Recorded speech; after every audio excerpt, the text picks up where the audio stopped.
Grand Rising, my beautiful people of African descent and my beautiful people all across the world.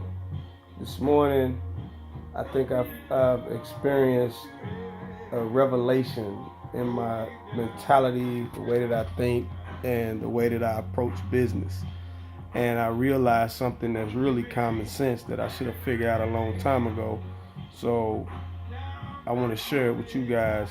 First off, shout out to Gil Sky Heron for putting together timeless music to inspire us, especially in the midst of all of the trials and tribulations and turmoil that was going on at the time when he was creating a lot of the music that he put out. Um, if you haven't been up on him, you need to get up on him. If you're a black man, black woman, black child that feels like you are in a position that no one is listening to what you got to say and no one has a voice to put out what you're going through, he's been doing it for generations. I mean, for decades. He's been doing it since the 70s, so 60s and 70s, I think. Check the brother out. Powerful brother. He's a poet as well as an artist. But what I'm talking about this morning is the language of business, coming from the streets and the way that I carry myself in the streets. I strive for nothing but the best. Like, I wanted to be the best whatever I did in the streets. And as a result, the way that the streets are set up, if you cut from a certain cloth, you can succeed on a high level and do things that the average person wouldn't be able to do in a lifetime, let alone in a little 5 to 10 year window. Because the average street cat who has any kind of sense realizes that after like 4 or 5 years, you need to figure out something else to do. It's not a career. But my man TK told me yesterday some of the realest stuff I ever heard, man. He said, you learn how to be the man before you become a man.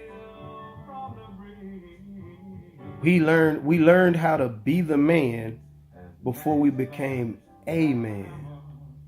And I thought about that. It blew me away because, when you in them streets getting that money or whatever it is you doing and you succeeding and you profiting and you on top or whatever, then you are the man in that community or in your city or whatever, so you set the guidelines, you set the rules. With money comes power, and also comes the ability to control your environment, so as a result of that, you aren't really put in a position, if you don't have a parent or father figure to teach you how to be a man, to learn how to be a man. You learn you're the man, so you set the rules, you set the standard, because everybody want to be around you because you got something that everybody wants, or they respect you, or they fear you, whatever the reason it may be behind it.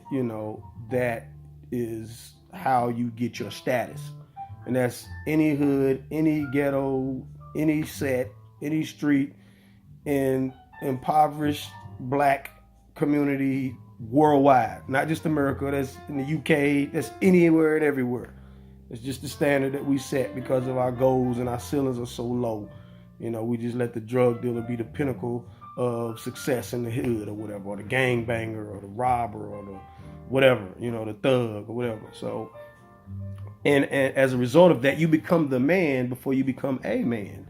So a part of becoming a man is understanding different languages that don't line up with one another. For example, the language of business has absolutely nothing to do with your personal agendas, like your religious belief, your sexual preference, your height, your weight, your political agenda, what shade of skin you got, whatever, team light skin, team dark skin, nigga, cracker, whatever you want to use to separate yourself ignorantly. And I'm not just talking about us as black people anymore. I'm talking about us as a collective whole people. You know, every white person isn't a racist. You know, every Arabian or Middle East, I ain't gonna say Middle East because that's part of Africa. Every person from Afghanistan isn't a terrorist. You know, every black guy in a hoodie isn't trying to mug or rape or rob or do a drive-by shooting on you. You know, and that is a social ignorance that has absolutely nothing to do with business. It's a reason why you go to school for 6 to 8 years to get a doctorate in business, because that is a whole 6 to 8 years of a language that is solely talking about that particular language, and it has nothing to do with those other variables. I'm telling you these things because I had to address issues within myself because of the standards that I have set for myself and the caliber of people that I choose to rub elbows with or do business with or interact with or any of those things on that level, because I was foolishly allowing my personal agendas to cloud my business vision, and they don't go together. It's ignorant to think that. I was the same guy who was, I'm not fooling with no snitches, you know, I ain't got nothing for no gay dudes and these old racist ass white folks, crackers and all of that bullshit. Yeah, all of that's cool at the dinner table at home, because best believe, if you feel that you got a personal agenda, every person in the world has a personal agenda when they're in the comforts of their home around people who share those same agendas. But that has nothing to do with business if you're in a position of trying to expound or grow a business. Now, if you own everything and you run everything and you just want to be whatever you want to be because you got the bag, you got the control over the marketing, the distribution, and it's a product that the world cannot do without no matter what you say, then do what you want to do. But it's not that many Donald Trumps or Bill Gates or, you know, Puffy or Jay-Z's out there. You know, yeah, they may have a bigger stage that they have the juice, everybody I just named, to do what they want and say what they want and act how they want, but at the end of the day, you won't see too many of them take that to that much of an extreme, because it's going to affect their bottom line. And us, starting on the bottom level, we're foolish if we think like that. You know, we're ignorant. If we're trying to get to a certain financial position or level, if we think that we can just push our personal agenda along and that's going to coexist or have anything to do with business communication, it doesn't go together.